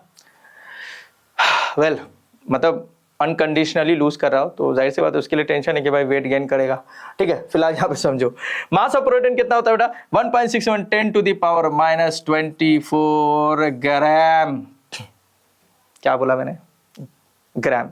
किलोग्राम लोगे तो -27 हो जाएगा। क्या हो जाएगा? इसी को क्या बोलते हैं बेटा हम लोग? पहले इसी को बोला जाता था 1 डाल्टन, अब क्या बोलते हैं इसे? 1 U, मतलब यूनिफाइड मास। ध्यान में आ रहा है? यस सर, यूनिफाइड मास। प्रोटॉन के चार्ज को क्या लिया जाता है? +1। बिल्कुल वैसे ही जैसे इलेक्ट्रॉन को क्या लिया जाता है बेटा? -1। ये याद रखना, है ना। उस प्रोटॉन के चार्ज को क्या लिया जाता है? +1, ये याद रखना। इसको लिया जाता है -1। बोलो क्लियर है? यस सर, क्लियर है। ठीक है, चलो इतना क्लियर है बेटा। वेल तो ध्यान में रखो, चीजें इंपॉर्टेंट है। नेक्स्ट आता है लास्ट पार्टिकल, इसके बारे में थोड़ा सा कहानी है, 2 मिनट की कहानी, करोगे चैप्टर खत्म। देखो कहानी अच्छे से समझो। 1920 तक है ना, लोग डिस्कवरीज में लगे हुए थे, है ना, कि भाई एक न्यूट्रल पार्टिकल है कोई क्या, बहुत चीज नहीं मिला, है ना, ये डिस्कवरीज चला, है ना, डिस्कवरीज अभी तक बंद नहीं हुआ था। 1932 में 12 साल के बाद एक बंदा आया, क्या नाम था बेटा उसका? James Chadwick. क्या नाम था? James Chadwick. मस्त बंदा है भाई, कोई डिस्चार्ज ट्यूब वगैरह यूज नहीं किया, है ना। इसको एक चीज हिट कर गई। क्या हिट कर गया? एक चीज हिट कर गया, मैं बताता हूं, मजे से समझो। एक्सेप्ट हाइड्रोजन एटम को छोड़कर, हाइड्रोजन का वो भी स्पेसिफिक आइसोटोप, प्रोटियम को छोड़कर, स्पेसिफिक एटम को छोड़कर, प्रोटियम को छोड़कर, क्योंकि प्रोटियम में क्या होता है? एक इलेक्ट्रॉन है, एक प्रोटॉन है, तो क्या नहीं है? नो न्यूट्रॉन, न्यूट्रॉन नहीं है उसमें, और हम न्यूट्रॉन की डिस्कवरी करने जा रहे हैं। तो उसने देखा, चलो मास ऑफ हाइड्रोजन पता करते हैं। क्या पता करते हैं बेटा? मास ऑफ हाइड्रोजन। तो उसने बोला भाई अभी हमने पढ़ लिया, अभी हमने क्या पढ़ लिया कि इलेक्ट्रॉन का मास नेग्लिजिबल है, वो एटॉमिक मास में कोई कंट्रीब्यूशन करेगा नहीं, वो एटॉमिक मास में कोई कंट्रीब्यूशन करेगा नहीं। तो इसका मतलब है कि इसमें एक प्रोटॉन है, तो मास ऑफ हाइड्रोजन कितना हो जाएगा? 1u, क्योंकि यूनिफाइड मास अभी मैंने बताया, मास ऑफ प्रोटॉन को क्या बोलते हैं बेटा? यूनिफाइड। ये बात बंदे ने क्रॉस चेक किया, खुश हो गया, अरे जादू मिल गया, खुश हो गया बंदा, चल अपना अप्रोच। लेकिन दूसरे ही पल और उसके बाद हर पल में बंदा फंस गया। ये फंसना उसके लिए जरूरी था। जैसे जैसे जैसे लिथियम ले लो बेटा, लिथियम, है ना, बोला कि यार इलेक्ट्रॉन का काम तो है नहीं, मास में उसका कोई कंट्रीब्यूशन है नहीं, निकाल देते हैं। निकाल दिया उसने, 3 इलेक्ट्रॉन को उसने निकाल दिया। तो बताओ एटम में से इलेक्ट्रॉन निकाले तो क्या हो जाएगा? Lithium ion. अभी तक न्यूट्रॉन डिस्कवर नहीं हुआ, जरा सोचो। जब इसके, तो अभी मेरे को बताओ लिथियम का एटॉमिक नंबर 3, तो इसका एक्सपेक्टेड कितना होना चाहिए? सर 3 इलेक्ट्रॉन निकाल दिए, वैसे भी वो मासलेस क्वांटिटी है ऑलमोस्ट, तो सिर्फ मास वाला पार्टिकल, इस पे 3 प्रोटॉन बचा होगा, तो इसका मास कितना होना चाहिए? 3u। अरे हाइड्रोजन पे 1 प्रोटॉन था तो 1u, लिथियम पे 3 है तो 3u होना चाहिए। बात देखा तो देखा वो गलत हो गया, और उसका गलत होना ही डिस्कवरी ऑफ न्यूट्रॉन है। क्यों गलत हो गया? क्योंकि करेक्ट आंसर जो था वो 6u था। यही चीज उसे परेशान कर दिया, कौन है तेरे साथ और? 3 प्रोटॉन मेरे को पता है, बाकी के कौन है? वही है न्यूट्रॉन। वही कौन है? न्यूट्रॉन। ऐसे न्यूट्रॉन का डिस्कवरी हुआ। न्यूट्रॉन की डिस्कवरीज कुछ ऐसे हुआ। ये जो क्यूरियोसिटी है ना, ये न्यूट्रॉन को डिस्कवर कर दिया। ये जो क्वेश्चन मार्क है ना, ये न्यूट्रॉन को डिस्कवर कर दिया कि कोई तो है जो इसके एटम के मास में और कोई अपना मास कंट्रीब्यूट कर रहा है, वरना 3u होता सिंपली। बट वो नेचर उसका है ना, न्यूट्रॉन है, इस वजह से उसका नाम न्यूट्रॉन है। न्यूट्रल नेचर है, ना पॉजिटिव ना नेगेटिव। ठीक है, समझेंगे। लेकिन बाद में इसको थोड़ा और प्रैक्टिकल अप्रोच लगाया गया। प्रैक्टिकल अप्रोच बताता हूं। बेरिलियम एक एटम है, एटॉमिक नंबर 4, मास नंबर 9। इस पे अल्फा पार्टिकल से अटैक किया गया। अल्फा पार्टिकल क्या होता है बेटा? हीलियम, है ना, हीलियम आयंस है इसमें, है ना, हीलियम 2+ आयन होता है, तो हीलियम का एटॉमिक नंबर 2 और mass number 4। Laws of conservation of mass, क्या बोला मैंने बेटा? Laws of conservation of mass. The total mass at the reactant side must be equal to the total mass at the product side. Beryllium के nucleus पे, है ना, alpha particle से attack किया गया, तो बन गया कार्बन। कार्बन बन गया। क्या बन गया बेटा? कार्बन। देखो बहुत इंपॉर्टेंट है। मास नंबर बेरिलियम 9, हीलियम 4, 9 + 4 13 होना था, 12 ही हुआ। तो ये तो लॉज ओबे नहीं कर रहा है, लॉज को क्या कर रहा है, डिसओबे कर रहा है। लेकिन लॉज जो है भाई प्रूवन स्टेटमेंट होता है, तो वो तो क्या होगा, वो तो डिसओबे नहीं हो सकता, तो गड़बड़ इधर ही है, चेक करना पड़ेगा। यहां पर देखो ये मैच कर रहा है ना, 4 + 2 6, इट्स ओके। तो देखा कि एक मास कहीं जा रहा है, 9 + 4 13 होता है, 12 हो रहा है, तो उसने कहा न्यूट्रॉन। ये जो 1 है 12 + 1 13, ये हो गया न्यूट्रॉन का discovery, the discovery of the neutron, ऐसे डिस्कवर हुआ। सो neutron is a chargeless particle, properties पे बात करें, है ना, तो ये क्या है बेटा,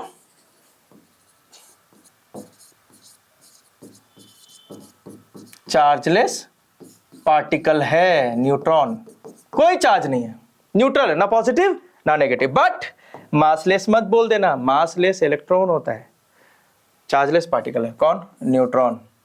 सब मास कितना है, mass of the neutron almost equal to mass of the proton, which is how much, 1.67 10⁻, है ना, -27 ग्राम, सॉरी 27 लिखा तो किलोग्राम लिख देता हूं, 24 लिखता तो ग्राम लिख देते हैं, ठीक है, ऑलमोस्ट इक्वल है। यही तो वजह है, यही तो वजह है, दोनों ऑलमोस्ट इक्वल है, तो 3 प्रोटॉन और 3 न्यूट्रॉन मिलके 6 हो जाता है लिथियम के केस में। बात समझ में आया क्या, समझ में आ रहा है, बहुत अच्छी बात। तो चार्जलेस पार्टिकल, इस वजह से इस मास को हम लोग क्या बोलते हैं बेटा, 1U, अगेन मतलब यूनिफाइड मास, क्या बोलते हैं, यूनिफाइड मास। लोकेशन कहाँ मिलता है ये, लोकेशन के लिए मैं अब आपको थोड़ा बता देता हूं, हालांकि रदरफोर्ड के, है ना, एटॉमिक मॉडल में ज्यादा डिटेल में समझ में आएगा, बट तीनों ही को बताना पड़ेगा थोड़ा मुझे, तो मैं आपको बता दे रहा हूं थोड़ा इधर डिटेल में, है ना। बाद में इसमें देखो ये जो बाहर सर्कुलर ऑर्बिट है ना, ये जो कॉन्सेंट्रिक सर्कल से बनते हैं, इन्हें क्या कहते हैं बेटा, इन्हें हम कहते हैं ऑर्बिट या शेल, इन्हें हम कहते हैं ऑर्बिट या शेल, इसे हम कहते हैं ऑर्बिट या शेल, ठीक है। ये सेंटर वाला क्या कहलाता है, ये सेंटर वाला कहलाता है न्यूक्लियस, क्या कहता है बेटा, न्यूक्लियस। शुरू में बताया न्यूक्लियस में कौन है, पेरेंट है ना, पेरेंट सब एटॉमिक पार्टिकल कौन, न्यूट्रॉन। ये न्यूट्रॉन कहाँ पे होता है, न्यूक्लियस में, और प्रोटॉन भी इसके साथ होते हैं, और बाहर कौन होते हैं, इलेक्ट्रॉन। बोलो बा, ऑर्बिट में कौन होता है बेटा, electron, continuous in motion. Hope so यहां तक चीज है क्लियर हो गई। चलो जितना पढ़ा उसका थोड़ा चेक कर लेते हैं, तो अपना कंसेप्ट को, है ना, एक बूस्ट मिल जाएगा। और साथ ही साथ इंपॉर्टेंट क्वेश्चन भी है, हु डिस्कवर्ड कैनॉल रेज, कैसे भूल सकते हैं, किसने किया, जल्दी बता दो। कैनॉल रेज बोला जा रहा है बेटा, कैनॉल रेज क्या हो जाएगा, जो एनोड रे है, एनोड रे को किसने किया था बेटा, जेम्स चैडविक, जल्दी बता दो। गोल्डस्टीन। जेम्स चैडविक तो कोई डिस्चार्ज ट्यूब यूज किया ही नहीं था, डिस्चार्ज ट्यूब यूज किया गोल्डस्टीन और थॉमसन ने। थॉमसन ने कैथोड रे किया था और गोल्डस्टीन ने कैनॉल रे, जिसको हम एनोड रे कहते हैं। बात समझ में आया क्या बेटा, तो मैं थोड़ा थोड़ा इधर लिखते देता हूं बेटा, ये कौन सा क्या था, कैथोड रे। चलो नेक्स्ट, इस चैप्टर में रदरफोर्ड ने क्या किया है, अल्फा पार्टिकल स्कैटरिंग एक्सपेरिमेंट किया है, आगे जाके डिस्कस करेंगे। चैडविक ने क्या किया, इसने डिस्कवर किया, है ना, एक चार्जलेस पार्टिकल, नाम न्यूट्रॉन बाबा। बोलो बात समझ में आई, yes sir. Next, cathode ray are composed of, cathode ray क्या है, नेगेटिवली चार्ज पार्टिकल। बेटा थॉमसन अभी तो बोला मैंने, नेगेटिवली चार्ज पार्टिकल। नेक्स्ट क्या है, an atom is electrically neutral because, क्या होगा, जितना प्रोटॉन उतना ही इलेक्ट्रॉन, और मैग्नीट्यूड भी सेम है। बात समझ में आ रही क्या बेटा, अच्छा क्वेश्चन है। Cathode ray are deflected towards the positive plate, सही असर्शन है, मतलब असर्शन सही है, ट्रू है। Reason, they consist of negatively charge particle, दोनों सही है, assertion is true and the reason is the correct explanation of assertion. So क्या हो जाएगा अपना आंसर, बोलो बच्चों, क्लियर है ना। Next, protons and electrons balance each other charge in an atom, सही है भाई, जितना इसका है उतना उसका ऑपोजिट है, तो बैलेंस कर रहे हैं, एटम को चार्ज नहीं बनाने होने दे रहे हैं, नेगेटिवली और पॉजिटिवली। और the number of proton is equal to the number of, और बैलेंस होने के लिए क्या चाहिए, दोनों इक्वल होना चाहिए, क्यों, क्योंकि दोनों का मैग्नीट्यूड सेम है, नेचर अलग है positive negative but magnitude same है, तो क्या होगा, दोनों ही सही है। So both assertion reason are true and the reason is the correct expression of assertion. Come to the third, Goldstein discover positively charge particle. Goldstein बोले तो बेटा आपका पॉजिटिव चार्ज पार्टिकल, बोले तो प्रोटॉन डिस्कवर किया था यूजिंग अ डिस्चार्ज ट्यूब, बिल्कुल सही, मतलब पहला सही है। सेकंड रीजन है ना, canal rays move in the same direction as, नहीं अपोजिट डायरेक्शन, तो assertion is true and reason is false। अब यहां पे कुछ इंपॉर्टेंट क्वेश्चंस हैं, ये मैं आपको हाईलाइट कर देता हूं, प्लीज नोट कर लेना, टाइम पास मत करना, वरना तुम्हारा ही अच्छा और खराब ये तुम डिसाइड करोगे। What observation from the activity of rubbing comb of dry hair or a glass rod with a silk cloth indicate? देखो बेटा, लेक्चर के शुरू में कुछ डेमोन्स्ट्रेशंस हैं। जैसे हम क्या करते हैं, ड्राई हेयर को अगर हमने कोई कॉम्ब हो गया या फिर स्केली से ऐसे रब करोगे तो पीस ऑफ पेपर को अट्रैक्ट करेगा। इसका मतलब क्या है कि चार्ज मूव कर रहा है एक न्यूट्रल बॉडी से दूसरे न्यूट्रल बॉडी में, और जब मूव कर जाता है तो अब ये भी चार्ज हो गया वो भी चार्ज हो गया, तो जाहिर सी बात है opposite charge attract each other. ये चीज सिल्क के क्लॉथ में भी होता है, ग्लास रॉड में भी होता है, एबोनाइट रॉड में भी होता है। तो एक बात तो समझ में है कि कोई तो है जो मूव कर रहा है, वो कौन है, चार्ज पार्टिकल, जिसको आप सब एटॉमिक पार्टिकल बोलने वाले हैं। तो उस हिसाब से आप देखो तो क्वेश्चन ये है कि ऐसा इस ऑब्जर्वेशन से क्या पता चलता है, इससे ये पता चलता है, it shows that rubbing produces electric charge, positive और negative. This prove that matter contains, ये बहुत इंपॉर्टेंट है, ये क्या प्रूफ करता है कि मैटर के पार्टिकल्स के पास क्या होते हैं, चार्ज पार्टिकल्स होते हैं, विच कैन बी ट्रांसफर, और चार्ज इज मूवेबल। और तुमको मैं बता दूं, इलेक्ट्रॉन प्रोटॉन न्यूट्रॉन में सिर्फ इलेक्ट्रॉन मूवेबल है। 10th में जाओ तो डिटेल में समझोगे। इलेक्ट्रॉन के जाने से बॉडी जहां से गया वो पॉजिटिव हो गया और जिस जगह गया वो नेगेटिव हो गया, तो सिर्फ इलेक्ट्रॉन होता है, ठीक है। Transfer by rubbing, indicating that atoms are divisible. Dalton ने क्या बोला था, इनडिविजिबल, बट ये डिस्कवरीज क्या बताता है, ये एक्सपेरिमेंट्स क्या बताते हैं कि दे आर डिविजिबल, ठीक है, and contain sub atomic particle like electron proton और neutron. Well, who discover the electron and how, ये तो जानते हैं भाई, थॉमसन ने किया 1897 में बाय यूजिंग डिस्चार्ज ट्यूब, ठीक है, दैट वे, ठीक है। बस आपको समझ में आना चाहिए क्या बहुत इंपॉर्टेंट है, जहां पे बहुत ज्यादा इंपॉर्टेंट होगा ऑलरेडी वहां आपको इंपॉर्टेंस हम बता देंगे, ठीक है, ऑलरेडी मैं दे रहा हूं। Explain why an atom is electrically neutral even though it contains charge particle. क्यों एटम्स इलेक्ट्रिकली न्यूट्रल होते हैं जबकि उसमें चार्ज पार्टिकल है, एक ही चीज, both the charge particles opposite in nature and having equal magnitude. An atom contains equal number of proton and electrons and their charge cancel each other. Why? Because they are oppositively charged. One is positive, another one is negative. That's why an atom is electrically neutral overall. Net. What are canal rays? भाई इसके बारे में थोड़ा मेरे को बताना है। Sir ये मार्क क्या है? बेटा ये NCERT का क्वेश्चन है, तो इंपॉर्टेंट हो गया। कैनॉल रेज क्या बेटा, अभी बताया था ना, जो एनोड रेज होते हैं उसी को कैनॉल रेज बोलते हैं क्योंकि वो कैनॉल से पास करता है, याद है, परफोरेटेड कैथोड उधर से पास करेगा। Canal rays are positively charge radiations that were discovered by, है ना, E Goldstein in 1886 during discharge tube experiment. They are composed of positive ions from when gas atoms lose electron. मैंने बताया था ना, electron जब कोई body loose करेगा तो क्या हो जाएगा, पॉजिटिव हो जाएगा। These rays move in a direction opposite to the cathode ray. Cathode ray चलता है कैथोड से एनोड, एनोड रे चलता है या कैनोड रे चलता है एनोड से कैथोड, ठीक है, from anode to cathode and led to the discovery of proton. बहुत इंपॉर्टेंट है, प्लीज नोट कर लेना। एंड द लास्ट क्वेश्चन, ये भी बेटा एनसीईआरटी से लिया गया है, ठीक है, इस टॉपिक का है। If an atom contains 1 electron and 1 proton will it carry any charge or not, या नहीं? The answer is no. क्यों? अरे जितना चार्ज प्रोटॉन पे होता है उतना ही चार्ज इलेक्ट्रॉन पे होता है, and the fact is opposite होते हैं, तो क्या होगा, न्यूट्रल, ठीक है। No, the atom will not carry any charge, this is because the negative charge of 1 electron is exactly balanced by the positive charge of 1 proton, therefore it makes the atom electrically neutral. Hope so यहां तक तुम्हें first lecture में समझ में आया होगा। Second lecture के लिए थोड़ा सा धैर्य रखो, पेशेंस रखो, आने ही वाला है, मिल ही जाएगा। लेकिन थर्ड लेक्चर से ऑनवर्ड्स, थर्ड लेक्चर और उसके बाद की सभी लेक्चर्स आपको क्यू कॉन्सेप्ट के मोबाइल एप्लीकेशन पे मिलेंगे, तो वो आपको करना पड़ेगा इंस्टॉल, और फिर आपको पर्टिकुलर बैच में जाके देखना पड़ेगा। तब तक के लिए आप वेट कीजिए, सेकेंड लेक्चर भी आपको जल्दी ही मिल जाएगा। चलो बाय।